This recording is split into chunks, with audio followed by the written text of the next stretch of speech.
At 5 p.m. in the afternoon, the all-day art festival in New Orleans was beginning to live up to its name. It was, from what I understood, only supposed to last until 4:30, but was dragged on and seemed as though there were no signs of slowing down. My sons had dragged me there, the little one at age 6 because he wanted to check out the toys that some of the crafters had on display. The elder son, age 16, because he wanted to see all the voodoo, quote-unquote, and inevitable fortune-tellers that would be there. How anyone could believe in such nonsense was beyond me. Stupid children of mine. Sure enough, within the first 2 hours of the festival, we came across people offering their psychic services of all sorts. Tarot card readings, enchanted crystals, even one woman claiming to be a witch. Of all things, a witch. My word. Needless to say, I was rather unimpressed with the whole show, and figured it was the waste of a trip. We lived out of town about a half hour, and it was a half hour longer than it should have been due to traffic. My eldest son, James, had received wind of this event from a friend on Facebook who happened to live in the Big Easy. My youngest son, Peter, overheard James and I discussing going, and James managed to string him along with promises of toys and other wonderful goodies. Sure enough, as promised, Peter was drawn in as soon as we arrived by a small tent full of model trains. Street performers caught his eye at every corner, stopping our progression for a moment as I faked amusement. Of course I don't mind, Petey. Daddy loves mimes. I lied and smiled, reassuring him that he was no bother, no matter how much I simply wanted to get out of there and get away from these mimes. At 6, the festival finally started to slow down, and I couldn't wait for it to end. Sighing, I took Peter by the hand and began to look around for James so that we could leave the event. "Hey, Dad, come check out what I found!" I cringed as I heard James call out to me, and turned to face a tent. It was small, and its stock was representative of that. Claywork read the sign on the tent, and James's head poked out from the center, beckoning for me to come inside. I entered and was greeted by a macabre sight. Immediately I was assaulted with the sickly sweet smell of several incenses. 7 statues, all made of a hard red clay in different positions and sizes, with portraits hanging above their heads. Each of the portraits was simply a colored inversion of the statue, made from what appeared to be watercolors. "Howdy, Thomas. Like what you see?" I looked to my right, noticing the flannel shirt, overalls, and Coke bottle glasses wearing, thin-haired man that I assumed ran this stand. Dismissing the fact that he knew my name, I assumed James had told it him in an awkward attempt to make me believe in the paranormal.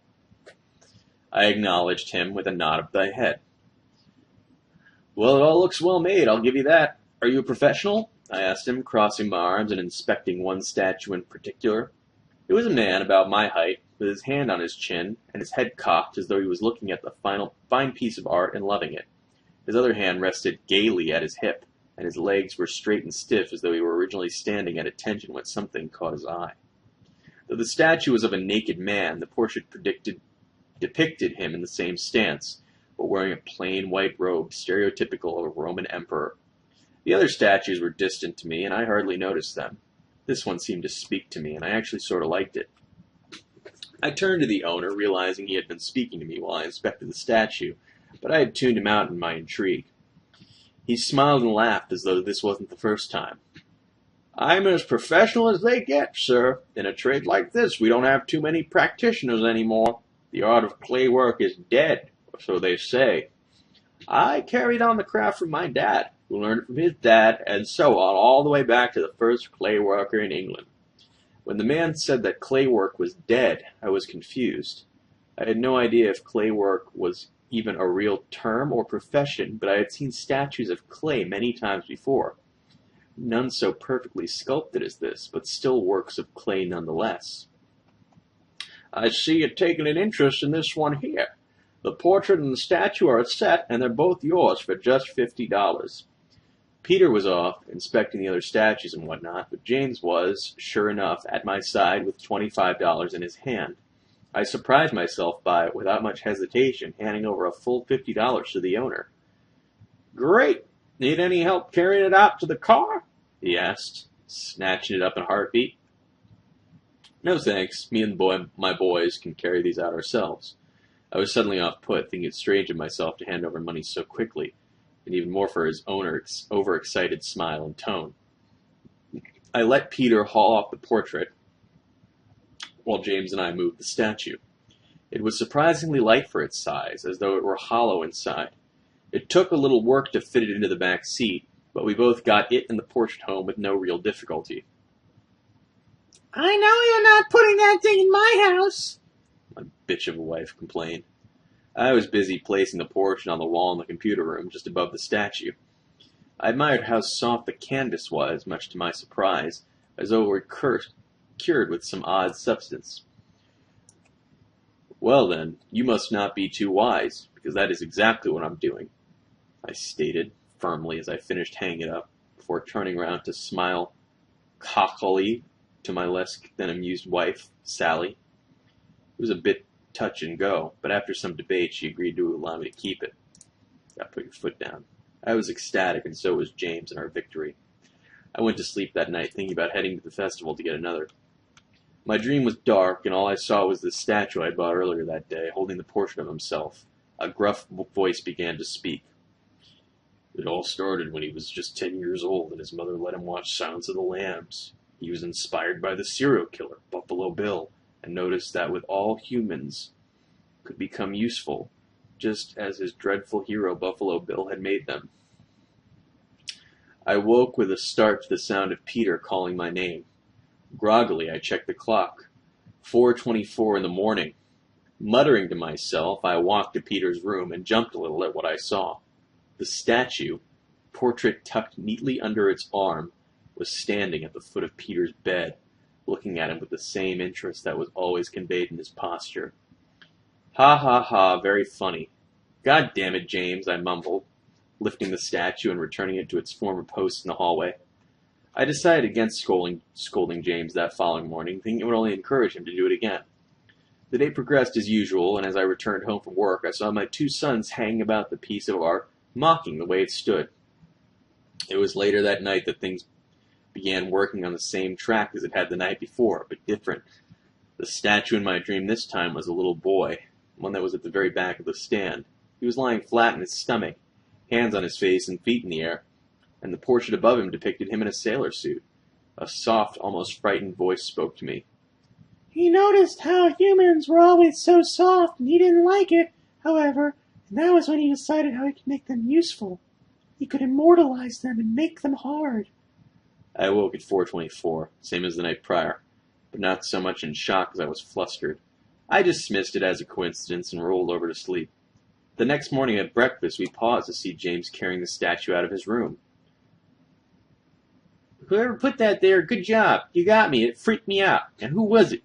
he said sarcastically, placing the statue down in the hallway. He stopped and sniffed the air for a moment, as though something bad was in it. "Ugh, found it at the edge of my bed, watching me with that stupid face," James muttered. My wife looked to me, but I was just as confused as she was. I went to work and returned to find the kids inspecting the statue. "Maybe it's haunted," Peter suggested, to which James shrugged. "It smells terrible, whatever it is," he responded, after a moment's thought. I shook it off and went about the rest of the day as usual. Unfortunately, what was happening at night seemed to be usual by now as well. This time, the statue was of a woman, striking a pose not unlike Marilyn Monroe, with one hand propping her hair and the other down at her dress. Her face was different, though. I don't know why I didn't notice before, but rather than a face, this one wore a mask as though it were a Phantom of the Opera. Dull, expressionless, and lacking the flair the other two statues had. In the portrait she held, she wore a long ruby red dress with a jade necklace. It sounded as though she was crying as she spoke. "He made us pose. He drove wire into our skin to make us pose while he sculpted us." As her words grew quieter, I could hardly breathe. Deep, stabbing pain shot through my feet, arms, hands, and legs. After she finished speaking, I woke with a yelp. I turned immediately to the clock and cursed as I stared dully up at the ceiling. 4:24 a.m. once again. It was then that my attention was drawn to the white elephant in the room. A growing sense of dread came over me as I slowly turned to look at the foot of the bed. The statue was there, staring at the sleeping frame of my wife, the portrait in his arms. I did nothing but look at it for a long time, waiting for it to sigh or breathe or chuckle or acknowledge me in some way. But it was just a statue, standing there bare for all to see, just staring. I moved it out into the hall and returned to sleep, making up my mind that I would return it in the morning.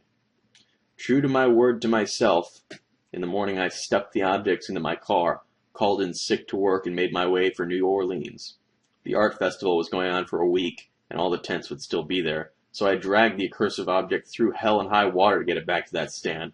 When I got there, however, the tent was empty and a plain white, whereas before it was velvet purple. There were no signs of the man who sold it to me at all. After looking around for some time more, I had to give up the hunt and return to my home. The day was hot, and unnaturally so. On the drive back, I was suddenly hit with one of the most putrid odors I had ever experienced in my life. I didn't know at the time what I was smelling, but no matter how long I kept the window open, it would not disappear. It smelled of steel and skunk. Well, maybe not skunk, but that's the closest way I can describe it. I left the sculpture along with my painting out by the curb, not wanting to bring that smell into my house. I noticed that the painting was beginning to chip, but I thought little of it. It took me a while in the shower to get the smell out of my hair, and my clothes would almost have to be burned.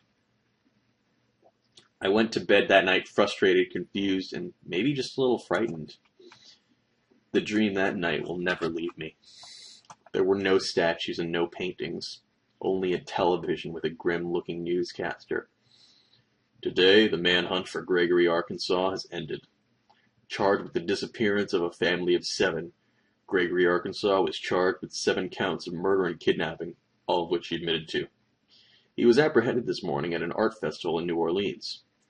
That was when my heart sank and everything began to make sense. The 7 statues from the store all walked up to in the dream. A boy, a girl, 2 men, a woman, and 2 dogs, all staring and pointing accusingly. I tried to wake up, but their gazes held me in a nightmare of my own creation. Our skin was his canvas, our blood his paint, and our bodies his foundation, was all they said, chanting it rhythmically louder and louder until they shouted, "We're all dead inside." I woke up screaming, bolt upright, and immediately wished I hadn't. My head swam, and I almost fell back over. Placing a hand to my temple, I let out a tormented groan, amazed that I had not awoken my wife or my sons. My head hurt, and I had no sweat. "You're dehydrated, Thomas, that's it." I laid back down and shut my eyes. I almost checked the clock.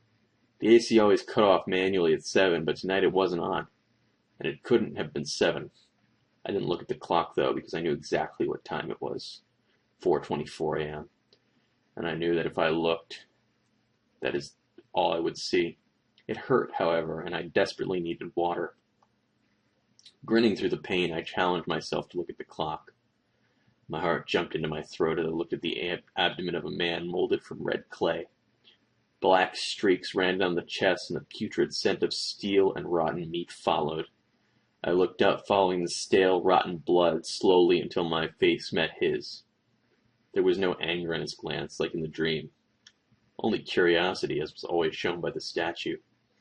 I heard the cracking of some substance, and I began to weep. The arm that was up to his chin snapped and swung down to his side. His elbow and wrist were next to break, all rushing down to his side. Dripping with the gnarly black blood, I saw the limp arm of the statue, swinging post-mortem, and knew that its owner really was dead inside.